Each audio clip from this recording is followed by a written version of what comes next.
Salut et bienvenue pour un nouveau bilan de réac, ça a commencé à faire un petit moment, et oh attendez, j'ai failli oublier. Bienvenue pour la fin des réacs sur Full Metal Alchemist Brotherhood.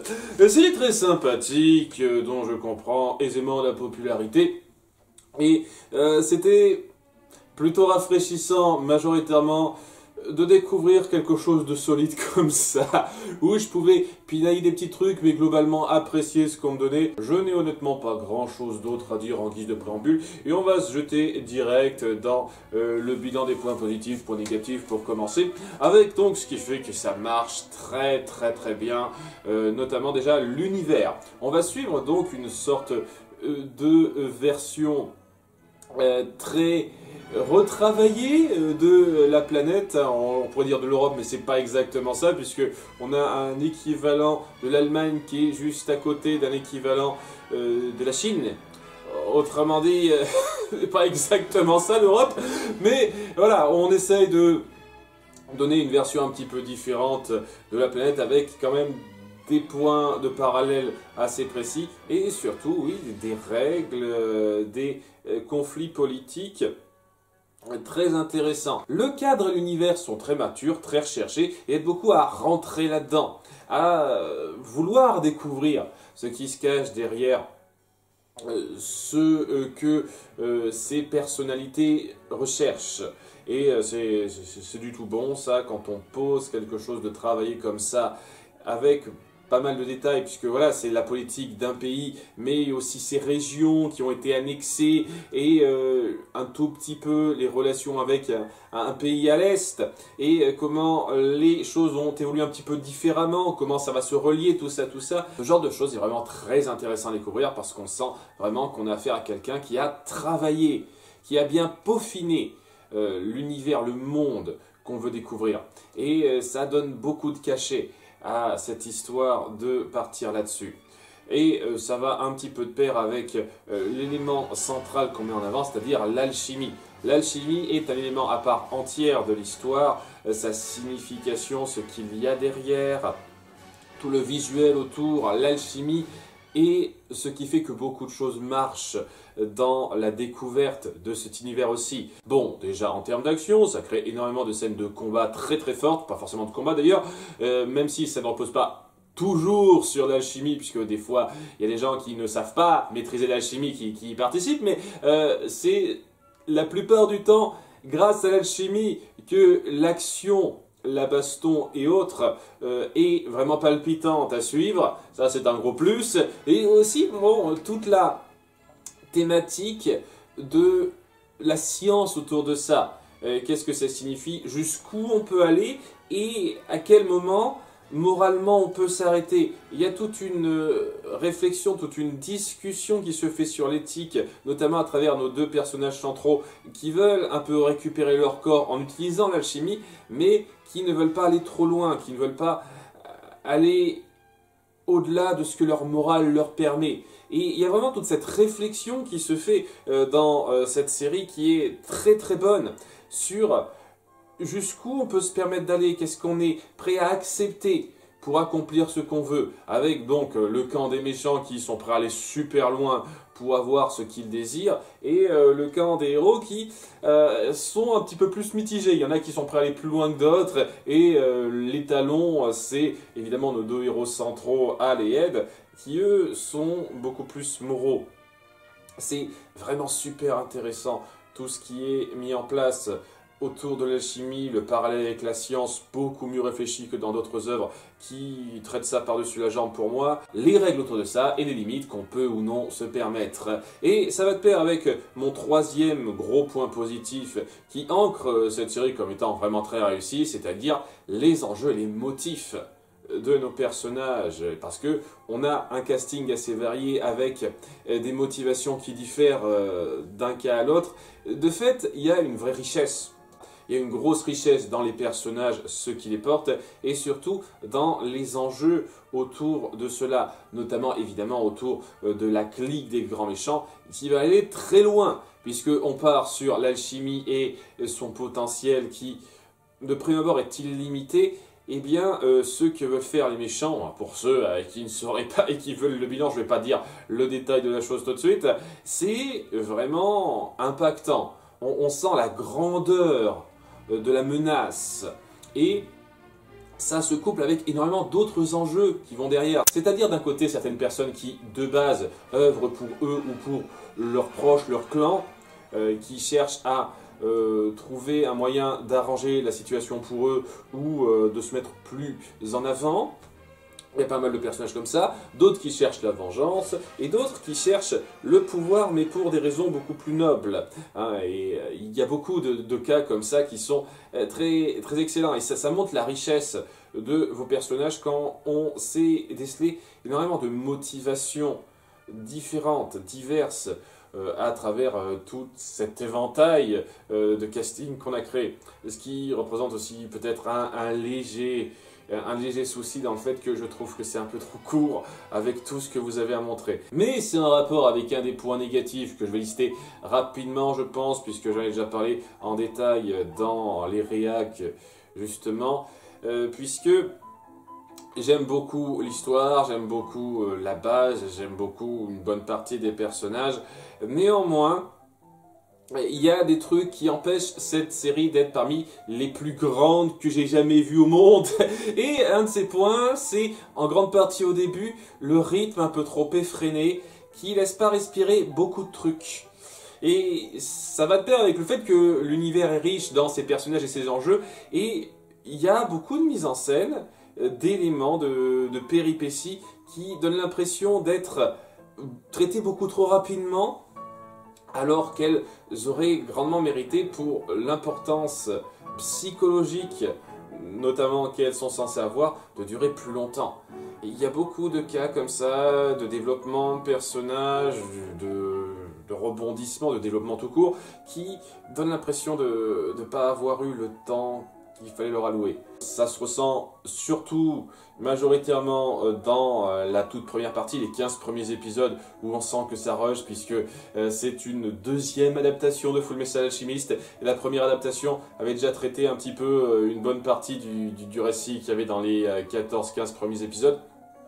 De fait, ils se sont sentis le besoin de rusher ça et ça se ressent particulièrement. Mais même au-delà de ça, parce que je pense que c'est le plus gros problème, le plus gros morceau où il y a ce problème-là, ça se ressent un petit peu de trois moments, ça aussi, hein, qu'on va un peu vite sur certaines choses. Notamment l'épilogue, on passe tout un épisode d'épilogue, et j'ai vraiment le sentiment que ça aurait pu être encore plus long que ça, avec tout ce que vous avez mis en place. Parce qu'il y a beaucoup d'éléments que vous instaurez pour cette fin d'histoire, qui donnent l'impression qu'ils auraient mérité beaucoup plus d'importance que cette seule demi-minute qu'on leur donne. Ce genre de choses est un petit peu frustrant. Il y a aussi le côté frustrant de l'humour, un tout petit peu intrusif, qui s'améliore au fur et à mesure. Ok, c'est un peu comme le rythme effréné qui me gêne un petit peu. L'humour finit par devenir plus acceptable, par s'incruster mieux au fur et à mesure. Mais au début, les 15-20 premiers épisodes, ça casse un tout petit peu le sérieux de ce que vous instaurez en fait. Et ça va par un coup. Des fois il y a un épisode, ça va très bien, il n'y a pas de problème. Puis des fois il y a un épisode où ça se lâche, ça va y aller full gag et ça passe pas pour moi.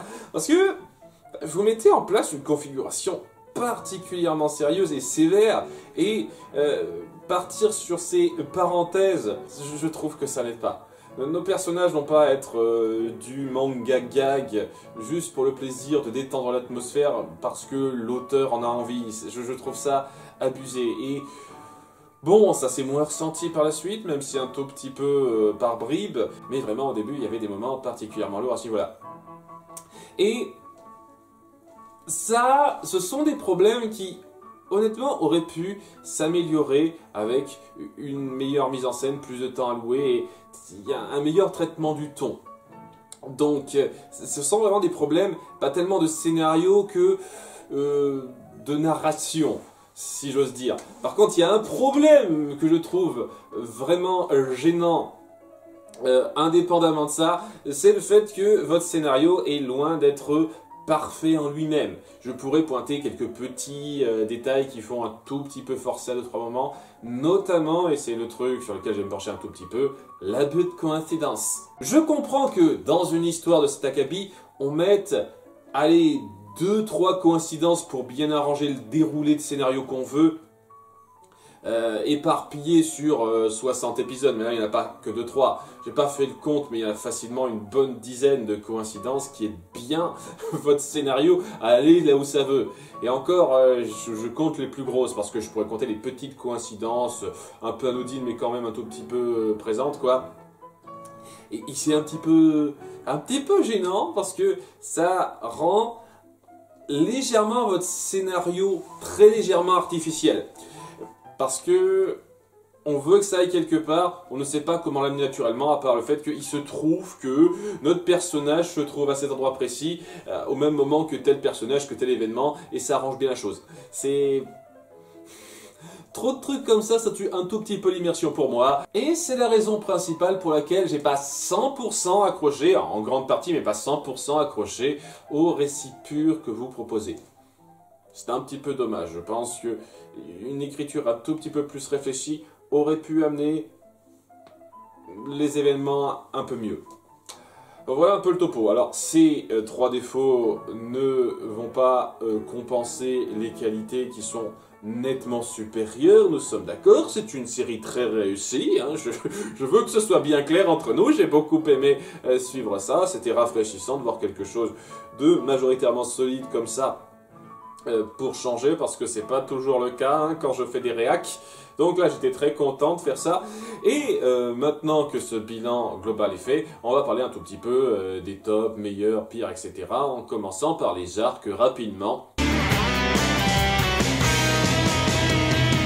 Je pense que si je le devais, je décomposerais cette série en 4 arcs, c'est-à-dire l'arc d'introduction jusqu'à la confrontation avec Grid, l'arc de confrontation plus directe avec les homonculus et les méchants qui viennent poser leurs couilles en disant « c'est nous qui avons le pouvoir, vous pouvez rien faire ». Puis après, toute la partie au nord, où Ed et Al se trouvent au nord et retrouvent Olivia pour la première fois, on en parlera un petit peu de ce personnage. Et enfin, la grande confrontation globale finale à Central, donc la capitale du pays, si je devais vraiment faire le topo. Hein. Donc, de ces 4 arcs, c'est assez simple de dire quel est mon préféré, celui que j'aime le moins. Celui que j'aime le moins, ben, c'est le tout premier. Même pas parce que ça raconte quelque chose de mauvais, mais parce que ça va vite, c'est comme je le dis, les 14-15 premiers épisodes, c'est vraiment, on reprend ce qui avait déjà été fait avant dans le premier animé, donc on sent que ça rush plus. Et ouais, le ton humoristique est particulièrement gênant à plusieurs moments là-dedans. Et de fait, je ne suis pas autant impacté par beaucoup de développement, notamment oui, autour de John Hughes, quoi, et comment c'est censé impacter nos personnages après coup. Le personnage est pas des masses développé, il a vraiment un épisode un tout petit peu dédié vaguement avant le fameux moment assez intense autour de lui, quoi. Et après coup, on est censé faire comme si ce personnage était énorme, il représentait beaucoup, et je me dis... Je pourrais citer pas mal de trucs qui font un petit peu rapide, notamment pas mal de rencontres que font Al et Ed, de péripéties qui font presque rapide. C'est juste la petite péripétie rapide, c'est censé être super fort en termes de retombées, mais est-ce que c'est important en fait? Les rencontres qu'ils ont fait, les aventures d'un moment qu'ils ont eu, le truc passe pas si bien que ça. Après, voilà, j'ai juste un problème dans le rythme. Et ce que ça raconte, je n'ai absolument aucun gros problème, à part une ou deux coïncidences. C'est pas le moment où il y a le plus de coïncidences un peu gênantes là-dedans. Ça va. C'est vraiment la mise en scène, le fait que ça va vite et que c'est un petit peu gêné par l'humour. Mais c'est là que ça se ressent le plus. C'est pour ça que c'est, je pense, la partie la plus gênante. Notamment oui, le conflit contre Grid à la fin qui est réglé en 2 épisodes qui correspondent à 8 putains de chapitres du manga. Ça va beaucoup trop vite. Beaucoup trop vite. Enfin bon, voilà mon problème. Bon là, ça va être simple aussi, c'est le dernier, parce que je suis super fan de ce genre de configuration où on met en place beaucoup de choses, et la toute fin, c'est juste une grande confrontation finale qui se fait sur plusieurs plans, sur plusieurs ordres, plusieurs combats qui s'enchaînent, autour du grand méchant qui n'est pas tout seul, il y a toute une organisation à gérer, etc. Et je trouve qu'ils le rendent très très bien. C'est mon moment préféré d'un mon manga préféré de tous les temps, Dragon Quest, la quête de Dai. Vous avez fait pareil, vous avez alloué presque une vingtaine d'épisodes, ça commence à l'épisode 47 jusqu'à l'épisode 64, à cette grande confrontation finale, la préparation et nos héros qui doivent lutter sur plusieurs fronts contre ce grand ennemi, ce qu'ils préparent. Et ça, c'est excellent sur beaucoup de points, énormément de confrontations qui déchirent, de développements qui sont bons, de moments forts de personnages, ça rend la chose très très très bien. Et oui, il n'y a plus ce problème de rythme, enfin à part quelques petits moments rapides, et ce problème de ton humoristique est complètement gommé à la toute fin. Vraiment, je vois pas de moment particulièrement gênant dans le ton humoristique dans ces 18 derniers épisodes. Ce qui est un gros plus, quand ça m'a pas mal gêné avant, j'avoue. Et vous le rendez majoritairement très brillamment en animé. Bien, ça c'est dit, parlons maintenant des personnages, en commençant par le plus simple, les soutiens. Et quand je dis simple, c'est peut-être un petit peu compliqué parce qu'il y a quelques personnages qui ne sont pas forcément évidents à définir. Mais ça, on en parlera dans le cas des héros. On va parler rapidement donc des personnages de soutien. Il y en a beaucoup, beaucoup. C'est pas forcément simple de définir qui sont les mieux réussis ou pas parce qu'il y en a certains que je trouve un peu gâchés. Comme par exemple Sheska, je trouve qu'à la base d'un personnage excellent à suivre pour moi. Elle a vraiment un épisode et quelques d'intérêt et après on s'en fout royalement du personnage par exemple.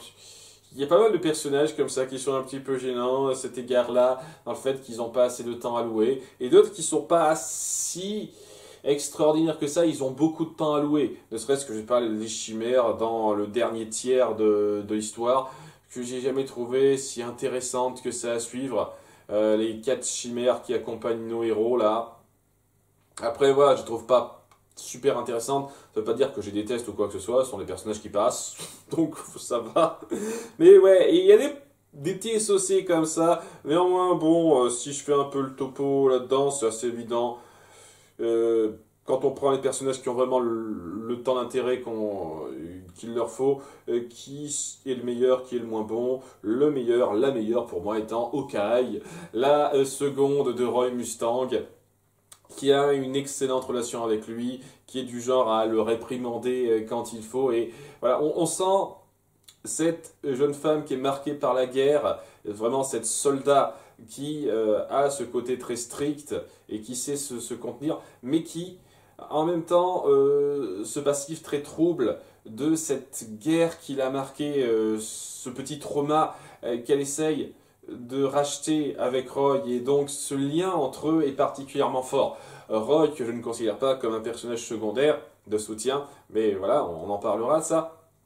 Et donc, lorsqu'on appuie un petit peu ce qui la touche, ce qu'elle est prête à faire, et ce côté, malgré tout, très réservé, parce que elle est liée à ce protocole militaire, je trouve qu'il y a une femme forte vraiment touchante là-dedans.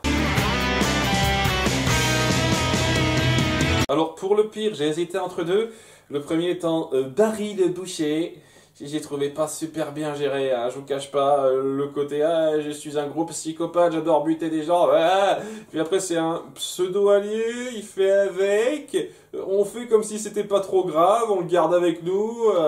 Sa fin ultra rapide, le fait qu'il essaye d'atteindre Hal dans un discours que je trouve très con, puisque pour moi ça se rapporte pas à des masses de choses, et que ça n'apportait rien pour moi, au bout du compte, hein, quand on fait le topo.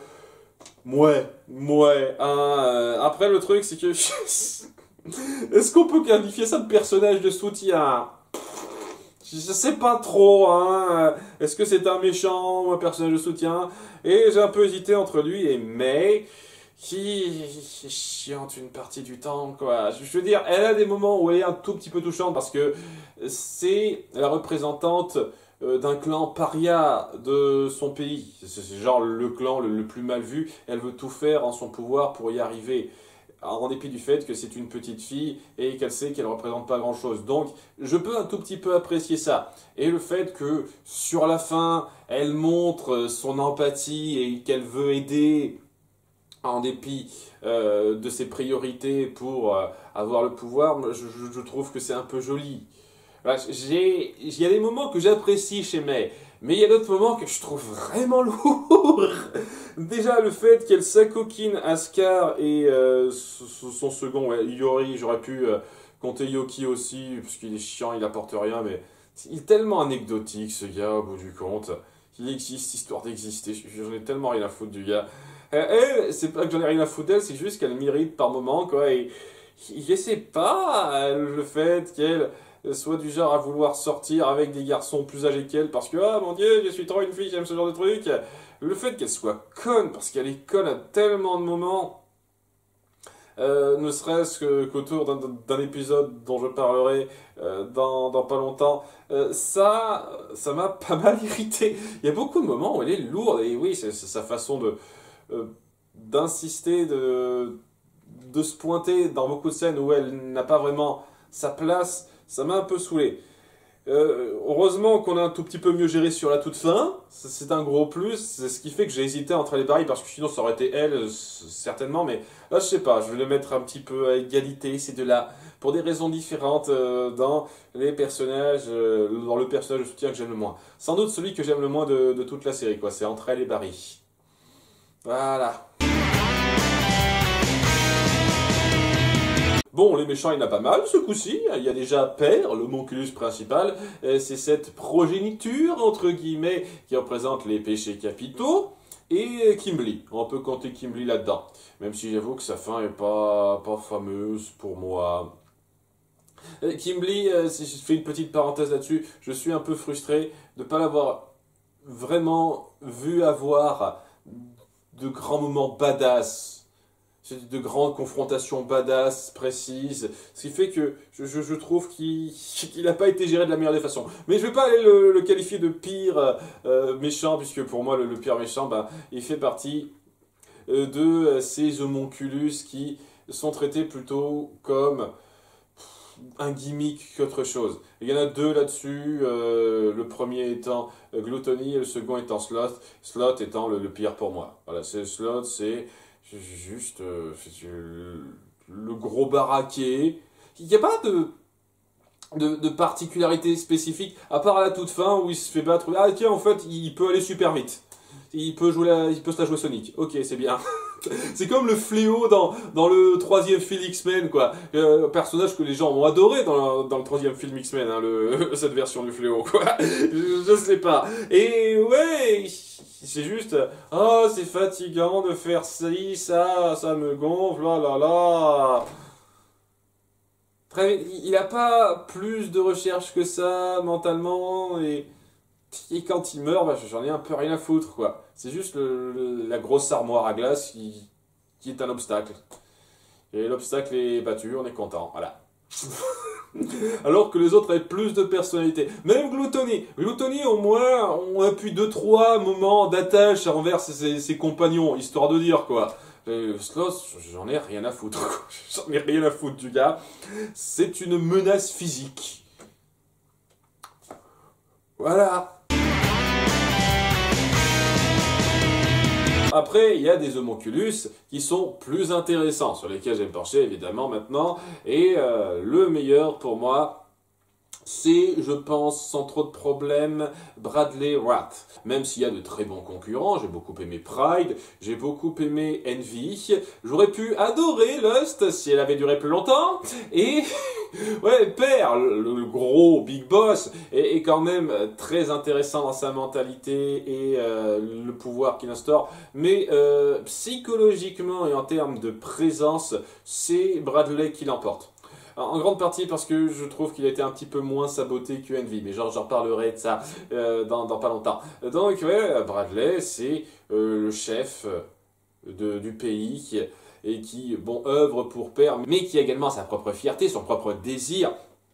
d'accomplir de grandes choses en son nom. Et étant donné que c'est quelqu'un, c'est un enfant soldat qui a été élevé juste pour ça, pour être le prochain homonculus, le récepteur d'homonculus qui sera Wrath, il y a ce côté légèrement tragique du personnage, au-delà de ça, dans ce qu'il a vécu, et cette espèce de soldat difficilement arrêtable qui sait se battre vraiment avec agilité et férocité, alors qu'il n'a pas les mêmes capacités que les autres. Les autres homonculus, ils ont cet avantage assez notable de pouvoir se régénérer facilement. C'est-à-dire on leur coupe un bras, on les fait saigner, pouf, ça se régénère comme ça. Lui non, c'est pas comme ça. Et pourtant, c'est une bête difficile à combattre parce que il est super rapide, il sait très bien se débrouiller, ce qui amène vraiment les meilleurs combats, je trouve, de cet animé. Vraiment, lorsqu'il est mis en avant, il est génial,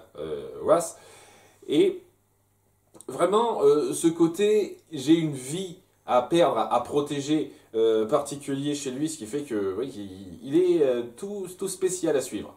Et il a des moments de gloire, même lorsqu'il finit par rendre son dernier souffle, il a vraiment cette grandeur qui émane de lui et qui le rend particulièrement notable.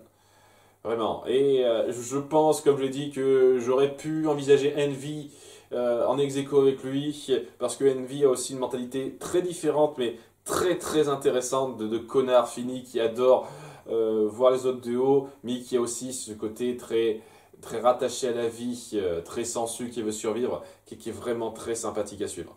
Ça aurait été, il aurait été parfait s'il avait été un tout petit peu mieux géré à un certain moment. Donc ouais, très bons antagonistes globalement, et même ceux que j'aime le moins comme Slot et Gluttony, c'est pas grave quoi, ce sont des gros bras qui aident, il en faut un petit peu. Si la majorité quand même des homonculus sont sympathiques à suivre, des antagonistes sont sympathiques à suivre, c'est quand même un très bon point.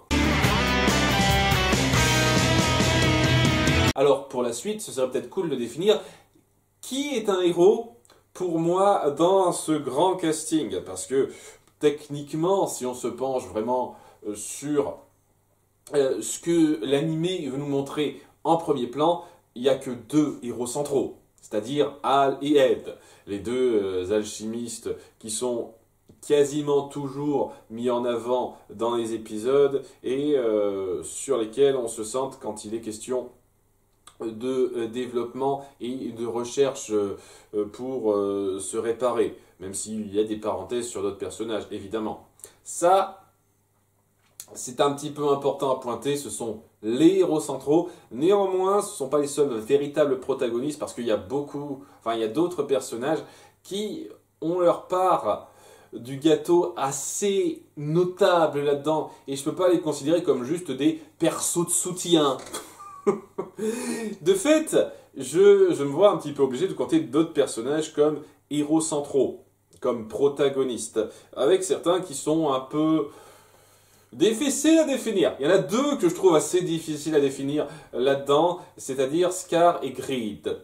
Scar et Greed sont des personnages très centraux à l'intrigue, donc je ne peux pas les qualifier de personnages de soutien, c'est sûr. Mais est-ce que ce sont des héros ou des antagonistes ? Ou un peu les deux. Et c'est ça le truc, pour moi ce sont un peu les deux. Greed est partiellement l'antagoniste, et même si à la fin il œuvre avec les héros, il a majoritairement des ambitions très grises. Et Scar, oui, c'est quelqu'un qui est un ennemi très direct de nos héros au début, et s'il finit par œuvrer avec eux à la fin, on peut pas dire une seule seconde qu'il devient leur copain ou quoi que ce soit. Je me sentirais très mal de qualifier ce gars de héros avec ce qu'il a fait durant une grosse moitié de la série. Ce serait un petit peu gros pour moi. Donc ouais, ces deux-là sont dans une zone très grise. Donc j'en parle rapidement. Je pense pas que je les aurais comptés comme meilleurs ou pires si je les avais mis dans la case héros ou méchants dans l'absolu. Parce que pour moi, il y a eu un peu plus fort dans ce que j'ai pointé, mais je tenais à faire cette petite parenthèse. Bref, donc on va définir qui sont nos héros, d'après ma définition. Donc il y a Hal et Ed, bon, ils font partie des héros. Roy Mustang, un acteur très actif qui a beaucoup d'ambition et d'intérêt dans le conflit et qui joue un rôle vraiment très notable. Ling, aspirant prince de Xing, et qui est mis en avant à de nombreux moments et qui joue un rôle très pivot dans beaucoup de moments de l'intrigue, et surtout sur la fin dans le conflit. Donc pour moi, c'est un héros. Ensuite, nous avons Olivia, ou Olivière Mira. Je l'appelle Olivia, mais son vrai nom, c'est Olivière Mira. C'est un peu bizarre d'appeler une fille Olivier, c'est son nom. Je l'appelle Olivia pour faire plus court, hein. Personne m'a repris là-dessus, hein. Je pense que personne fait gaffe. Mais voilà, Olivia Mira Armstrong qui apparaît vers la moitié de la série et qui devient un personnage très central à partir de ce moment-là. Et enfin, Owenheim, le père de nos deux héros centraux, qui était dès le début et qui faisait un rôle primordial dans l'avènement du méchant et comment l'arrêter. Même s'il n'est pas super présent durant les 2/3 de la série, on l'évoque très rapidement dès le début.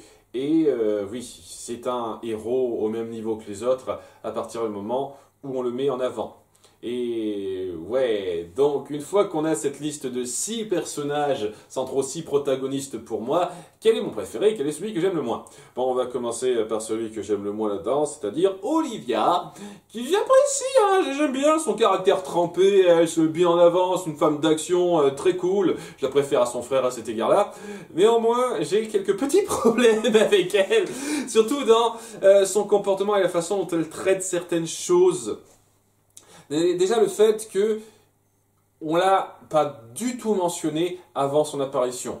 Ça va être un acteur, une actrice très importante dans la résolution de fin, et c'est comme si on n'avait pas pensé à son existence avant le moment où elle apparaît. Enfin, avant 2 épisodes où elle apparaît, puisqu'on la cite à ce moment-là, mais vraiment, c'est un peu le truc, et à ce côté très boss, un peu...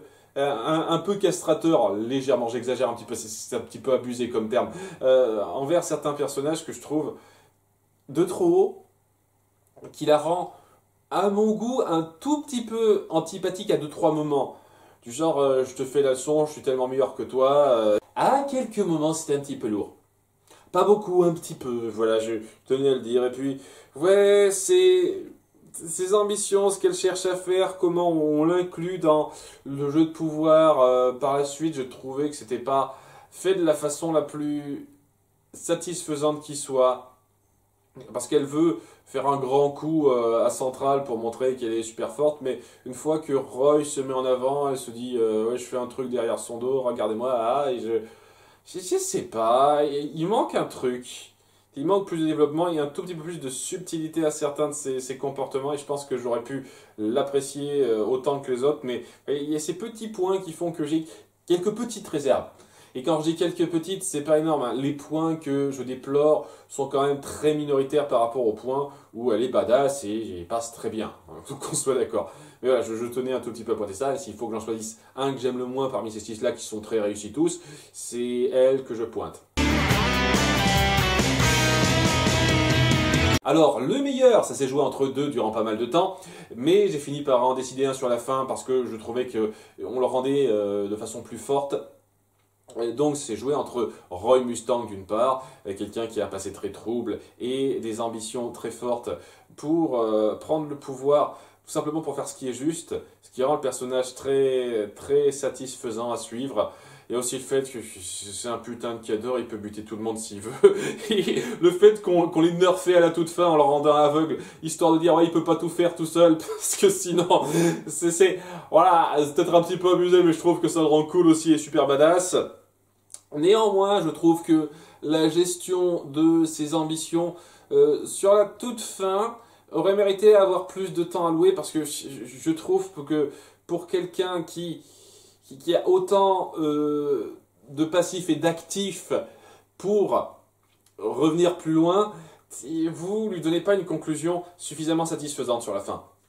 Et donc c'est ce petit truc qui fait que je l'aime pas autant que Owenheim, qui a sa conclusion et qui pour moi un personnage tragique, super fort, vraiment super fort.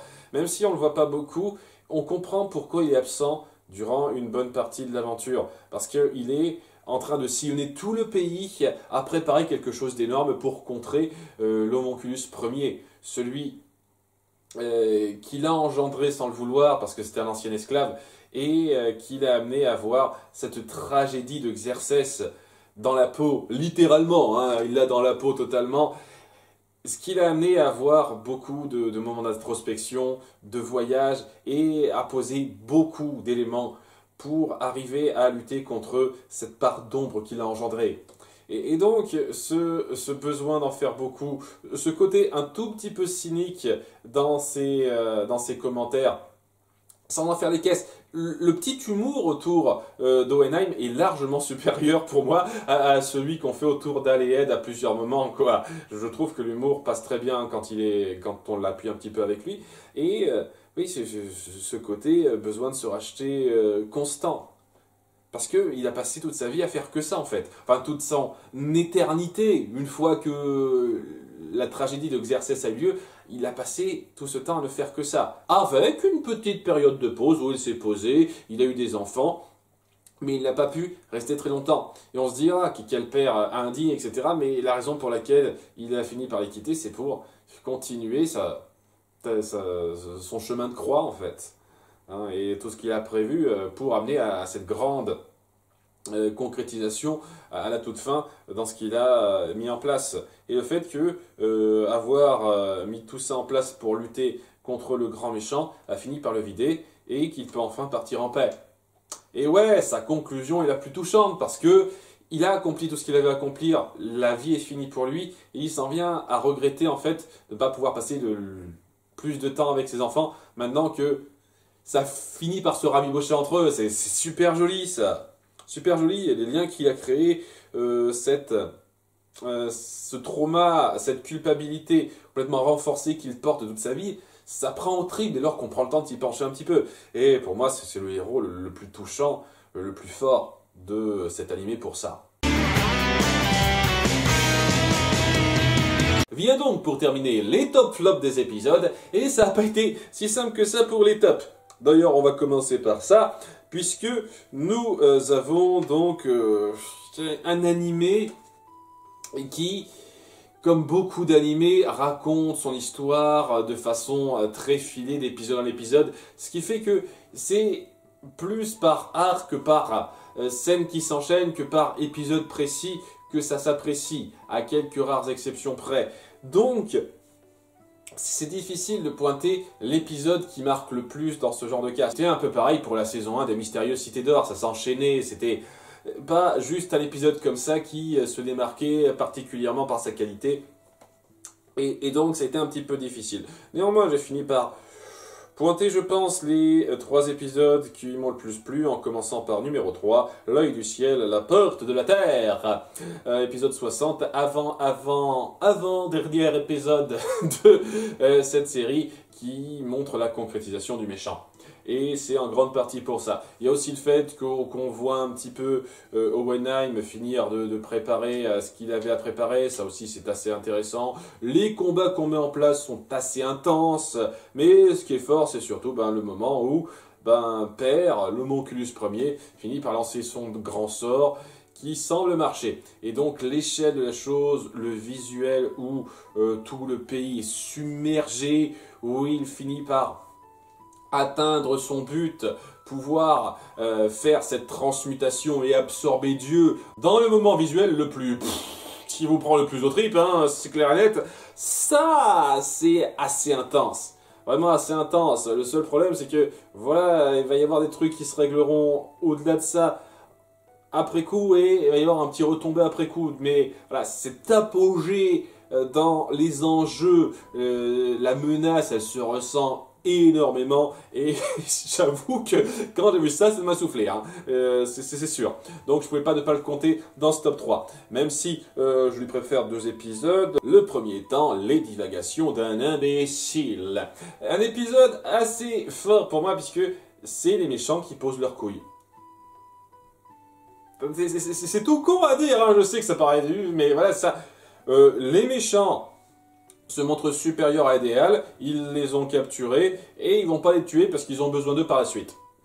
Ok, ça c'est dit. Et donc, ils mettent juste en place le fait que vous pouvez rien faire. On contrôle tout. Vous avez beau vous démener, nous avons le pouvoir un peu partout et vous pouvez rien faire contre ça. Et si vous faites quelque chose, nous avons les moyens de vous menacer, de menacer vos proches. C'est pareil pour Roy, c'est pareil pour Idéal. Et c'est juste ça, quoi, à travers Bradley notamment, nos méchants qui posent leurs couilles sur la table en disant « On contrôle tout, vous pouvez rien faire ». Et j'avoue que là, ça vous prend, ça vous fait dire « Ouais, j'ai une menace d'un tout autre niveau ». Et ça le fait très efficacement. Tout en appuyant un tout petit peu certains drames, notamment autour de Ling, qui a fini par accepter d'être habité par Greed et qui commence à avoir un peu cette cohabitation qui se fait. Et ce début de relation qui est très intéressante entre ces deux-là, puisqu'ils vont habiter le même corps. Greed aura plus de contrôle, mais Ling ne sera pas en reste. Et c'est à partir de ce moment-là que Ling commencera à devenir intéressant, puisque je ne vous cache pas que durant une partie de la série, quand ça a commencé, c'était pas le personnage le plus extra pour moi. Mais à partir de là, il devient intéressant avec ça. Il y a beaucoup de choses qui sont mises en place, et c'est un moment de fin de deuxième acte, entre guillemets, très fort pour appuyer le niveau de menace des méchants, et c'est pour ça que je tenais à citer cet épisode-là. Et enfin, pour terminer, Homunculus, le petit être dans la fiole. L'épisode flashback sur Owenheim, son passé en tant qu'esclave, son lien avec Homunculus, petit être dans la fiole, qui n'a jamais de nom vraiment précis au bout du compte, donc on va l'appeler Homunculus Ier. Et comment il en vient à manipuler un petit peu les gens pour arriver au massacre et à se trouver un corps, à pouvoir un peu sortir de cette petite prison qu'on lui a donnée, même si après coup, il lui restera toujours une prison qui restera, mais plus grande. C'est excellent ça. C'est excellent pour appuyer donc ce qu'a vécu ce personnage-là, son importance dans l'histoire et le niveau de menace, ce qu'on risque par la suite. Parce que voilà, ce qu'on risque par la suite, on le verra dans l'épisode 60 que j'ai mentionné après. Mais c'est la première fois qu'on voit un massacre de cette ampleur, comment ça affecte notre personnage central, quelqu'un de très humble à la base, puisque c'est un esclave, il n'avait pas de nom, c'était l'esclave 23. C'est vraiment fort et percutant pour bien vous aider à vous ranger du côté d'Owenheim, à le comprendre et à voir d'où vient ce grand méchant et sa mentalité. Et ouais, je trouve que vous faites un travail énorme. Et le seul petit bémol, puisque je peux toujours trouver des bémols à dire, c'est le fait que j'aurais pas été contre qu'on justifie un tout petit peu le processus pour amener à la création de cet être-là, cet être conscient. Parce qu'on est juste qu'on l'a créé à partir du sang d'Owenheim, et voilà. Ok, je n'aurais pas été contre qu'on justifie un tout petit peu mieux ça, mais bon, au-delà de ça, c'est presque un sans faute cet épisode, et il passe très bien pour faire du flashback qui est très nécessaire. Vient donc les pires, et celui-là a été assez facile à faire, puisqu'il n'y en a que 3 qui se démarquaient vraiment en pas super. C'est-à-dire pas mauvais, je ne vais pas dire que c'est mauvais. Mais c'était moyen, passable, il y avait mieux à faire, ce genre de truc. Et même le numéro 3, j'étais pas sûr de le compter comme ça, mais bon, c'est pour le principe que je compte. Alors, le 3e pire épisode pour moi, c'est le banquet d'interlude. L'épisode clip show de cette série, qui, dans l'absolu, n'apporte pas grand-chose, puisque n'adapte pas un chapitre du manga. Ce n'est pas présent du tout dans le manga, mais ça aide à appuyer Owenheim. C'est d'appuyer un petit peu son lien, ce qu'il fait, sa mentalité. Et donc, je trouve que c'est pas non plus inutile. Je trouve que ça apporte quelque chose dans les 5-6 minutes où on se centre sur lui. Parce que ça reste un épisode clip show où c'est majoritairement, on évoque certains éléments et on fait référence à ça en montrant des épisodes, des extraits d'épisodes avant. Donc ouais, cette partie-là, elle est... Que vous voulez que je vous dise, j'ai suivi la série, j'ai vu ça, j'ai pas besoin d'un épisode qui est dévoué majoritairement à ces trucs-là. Donc, cette partie-là est bof, J'en ai un peu rien à foutre de revoir ces parties-là. Le passage de 5-6 minutes sur Owenheim, sa psychologie, comment il se voit sa jeunesse dans sa tête et sa dualité avec le grand méchant. Je trouve que c'est psychologiquement intéressant. Ça apporte un petit quelque chose, donc ça compense la chose, mais ouais, je peux pas non plus nier que la majorité, c'est sans intérêt. Donc voilà, je compte en numéro 3. Mais il y a 2 épisodes qui me déplaisent un tout petit peu à un certain degré, c'est pour ça que je les mets un peu au-dessus. En numéro 2, c'est le messager de l'Est. L'introduction de Ling, que je trouve vraiment pas fameuse. C'est, je pense, le pire épisode de la première partie, enfin... C'est le début de la seconde partie à un certain degré, quoi. Puisque on va introduire le personnage de Ling alors que nos 2 héros reviennent un petit peu de leur conflit contre Grid qui était très rushé une fois de plus. Et Ling, pour commencer, il est dépeint majoritairement comme une sangsue envahisseuse. Hein. Je veux dire, payez-moi à bouffer, je me force à être à côté de vous, je veux ci, je vous pose pas de questions. Il y a ces deux soldats dont la fille qui en pince clairement pour lui s'est montrée de façon assez évidente et pas super subtile, qui sont traités rapidement en combat, majoritairement en blague. Il y a la mise en scène, une fois de plus, on est encore dans le cas où c'est la première partie où le ton humoristique est un peu gênant, et ouais, je le ressens particulièrement ici. Je sais pas, ça donne une pas très bonne première impression de Ling, même si bon, ça appuie certains trucs, hein, je peux pas détester cet épisode puisque ça appuie davantage la géopolitique avec les différents royaumes autour d'Amestris, donc ça je peux apprécier, mais ouais, en tant que première impression de personnage, pas fameux pour moi, pas fameux, même en termes de ton, hein, Al et Ed sont pas dépeints de la façon la plus géniale qui soit à cause du ton humoristique un peu abusé dans cet épisode précis. Mais le pire pour moi, c'est la morsure d'une fourmi. Parce que on chie sur le personnage d'Envy, on met en avant des trucs qui sont un peu cheatés, qui devraient être repris après coup, mais dont on se fout royalement après coup, et je trouve ça abusé. Je trouve ça super abusé. Il y a Envy qui est attiré dans un piège tout seul parce qu'il se rend tout seul, quoi. Les gens, ils s'attendaient à ce qu'il se rende tout seul dans ce piège, bien sûr, va te faire foutre. Et qui se fait avoir comme une merde parce que Marco a le super truc d'alchimie pour l'enlever de son grand corps, en fait. Genre, ouais, je connais les pierres philosophales, donc je peux faire pfiou, et puis voilà, t'es plus que la version larve de toi-même. Ok, cool. Et une fois que c'est une version larve capturée, c'est traité majoritairement comme une blague, pour justifier qu'il va être capturé à un petit moment. Mais étant donné que on peut pas finir comme ça le personnage parce que ce serait trop insultant, et ben on va trouver des excuses de merde pour le faire revenir plus tard. Avec May qui est stupide, parce que May est stupide. Heureusement qu'elle aidera après coup en dépit de ça, mais elle est stupide, May. Donc, je sais pas, pour moi, c'est un gros problème. Surtout si c'est pour amener à pas grand chose. Il fallait que vous le rameniez parce que ça pouvait pas être le combat final, ok. Mais voilà, à ce moment-là, Marco a ses super capacités. Pourquoi il les enseigne pas? Pourquoi il les refait plus? Parce que ce serait trop simple. Je trouve ça grossier. Et puis il y a aussi le petit problème que j'ai, puisqu'il me semble bien cet épisode-là aussi, où on avait promis l'épisode précédent un grand conflit sur le mur du Nord gardé par les hommes d'Olivia, et ça se résout très vite. C'est un genre de petite formalité rapide, et je trouve ça un peu abusé, mais bon, voilà. Ça, c'est pas le plus grave. Ce qui est le plus grave, c'est le traitement d'Envy et le fait que ouais, il aurait pu être beaucoup mieux traité que ça.